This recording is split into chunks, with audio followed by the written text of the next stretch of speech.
Hello everyone, welcome to Rocks and Tackles where football meets life with a little extra heart. So this is officially gonna be my first ever analysis video on the channel.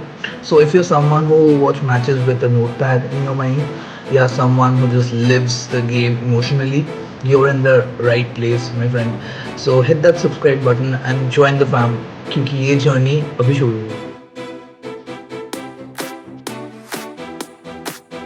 Let's get straight into it. So without wasting our time, start off करते हैं आज का video which will focus around Real Madrid's first match under Xabi Alonso. Yes, it's a new season, a fresh start और नए hopes के साथ Madrid ने पहला मैच खेला under Alonso. It was a draw, but honestly there's a lot to unpack from that.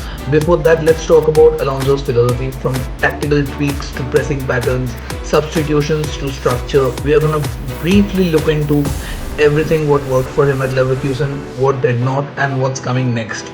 So let's figure it out. But let's begin by zooming out a bit. Ancelotti out and Xabi Alonso in. And as a fan, I will say it, I am excited, really excited. Last season was trophyless. Let's not count European Super Cup and Intercontinental Cup as trophies, because वो 23-24 के season के कारण हम लोग qualify किए थे और final खेले. और सच कहूँ, Madrid without a trophy, it just doesn't feel right. But one thing we know, Madrid bounces back. Always. Aldo left, we struggled. But 2 seasons later, Zidane returned. We lifted the league. Then came Ancelotti, the calm general. Two UCLs, two La Ligas, iconic moments, remontadas, master of man management. But tactically, maybe a little bit old school, thoda safe. Still, respect maximum. He gave us so much. Can't really thank him enough. But now enters Xabi Alonso and things feel different. He's sharp, young, modern and a tactical thinker. Guardiola का ball control और मॉरिनियो का defence अगर हम लोग जोड़ दे, दोनों का combination हमें देखने को मिला था against the teams that he played in Bundesliga. Let's talk about how he managed Leverkusen. Lose the ball, his players used to press. The shape breaks, compress. Mistake होता है, बॉल वापस लो immediately, no time wasting. उसका formation भी अगर देखा जाए, expecting a 3-4-3 और 3-5-2 is too early for Real Madrid right now. Back 3 to hold shape, double pivot to keep it tight. Think Chouameni or Camavinga वो जगह लेगा and the second will be Valverde. Maybe even Bellingham dropping in sometimes, but nothing's fixed. Alonso is fluid. He switches depending on the opponent.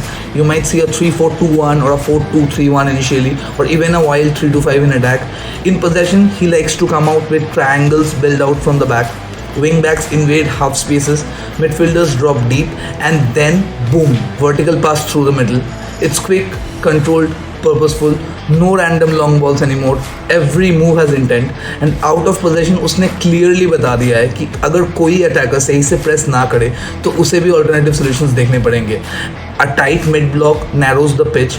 Opponents are forced wide. That's the mindset behind the pressure. Ball loose karo and Alonso's man will press 3v1 straight away. Low block, we'll have to drop into a deep back five, solid, wide and compact. And behind the scenes in training, Alonso is in full control. Training sessions are being intense, no fluff, no chill. Even our signings reflect his plan, right? Like Trent Alexander-Arnold for vertical width, Huijsen for ball playing defense, and Marcin Tuonov as a long-term midfield engine. वो चलो next season में आएगा. Madrid isn't just reloading. I think they are right now rebuilding with a purpose.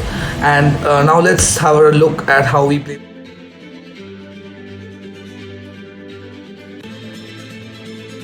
So guys, there's been a lot of talk around Real Madrid's possible formation changes, but honestly, I don't think we are going to see anything drastic right away.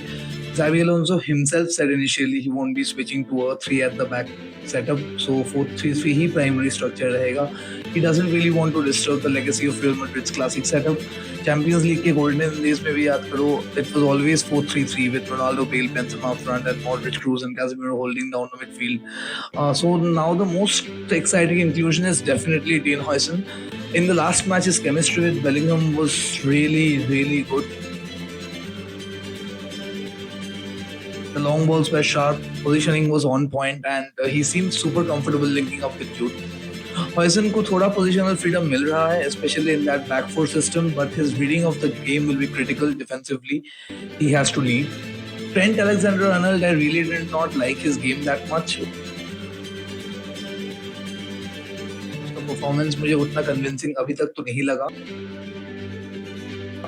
हाँ, it's still very early days, but अगर improvement नहीं आई, he might just become a bench option again, just like in England.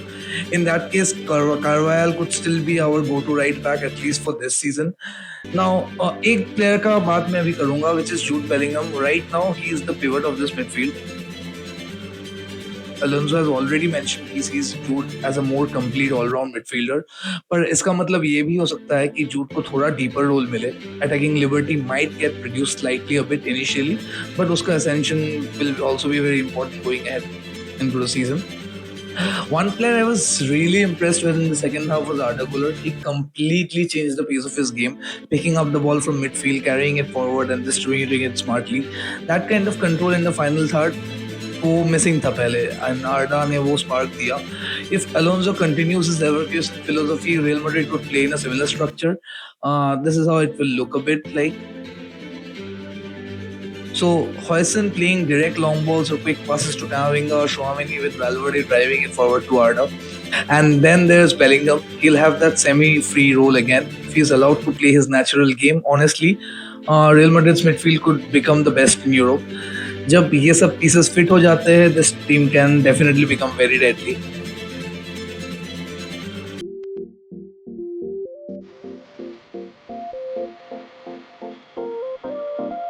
And that wraps up today's video, fam. I hope you enjoyed the analysis and it gave you something to think about. We'll be back with more tactical board analysis. Until then, stay safe, breathe deep, and keep moving forward. Drop a comment below. Tell me how you felt about it and what else can be done to improve the same. Take care of your mind, take care of your energy. Much love to you, and see you on the next one.